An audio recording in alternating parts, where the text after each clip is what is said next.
Nagluto ako ng isang kalderong bigas at muntik pang matapo ng pansit. Hello mga kasipag, samahan niyo ako sa aking pagluluto. Nagpaluto na aking kaibigan ng pansit para sa kanya, birthday kasi ng kanyang anak. Pero ang dalawa kong kaibigan, magkaparehong magka-birthday ang kanilang anak. Nalito ba kayo? Intindihin niyo na lang. What? At habang ako ay nagluluto, sinalang ko na pala ang mga bedsheets sa washing machine. Dahil tinanggal ko pa siya kahapon at dahil maulan nga dito sa Hong Kong, hindi ko na siya nilabhan kaagad. Paano kasi wala nang space dito sa bahay ng pagsampayan. At kung sa terrace ko naman siya lalagay, aba, mababasa lang siya ng ulan. Kung tatanungin nyo, syempre day off mo naman, bakit ka naman naglalaba? Give and take na lang kasi ako mga kasipag. Wow. Isip ko rin naman kasi, syempre, ginagamit ko ang gasol ng mga amo ko kahit day off ko, nagluluto ako ng mga pagkain. Teka, syempre, tamang engage lang tayo habang tayo nagluluto. At itutuloy natin ang chika about doon. At syempre, kapag mabait ang ating mga amo, suklian din natin ng kabutihan, di ba? Mahirap naman kasi kung aabusuhin natin ang kanilang kabaitan. Kahit minsan tupakin sila, ganun din naman tayo, minsan tupakin din naman tayo.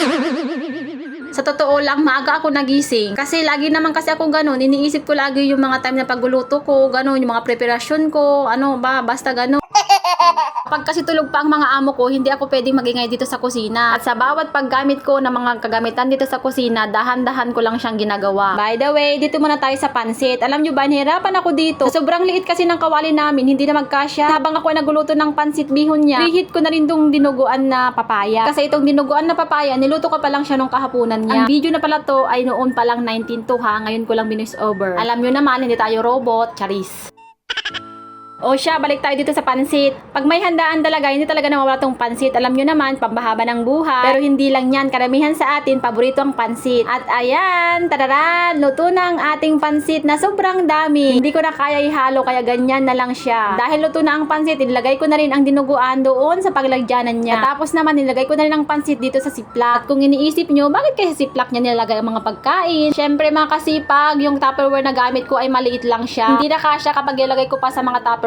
Kaya sabi ko sa mga kaibigan ko, magdala sila ng mga empty na Tupperware para i-transfer ko na lang siya pagdating ko doon. Diba? Ganyan tayo mga kawais na mga OFW. Tamang diskarte lang sa mga pagkain na niluluto natin. Siyempre, kapag inilabas natin ang mga pagkain, kailangan din natin i-safety ang makainitan nila. Kainitan, pwede pa yung mga pagkain umiinit, diba?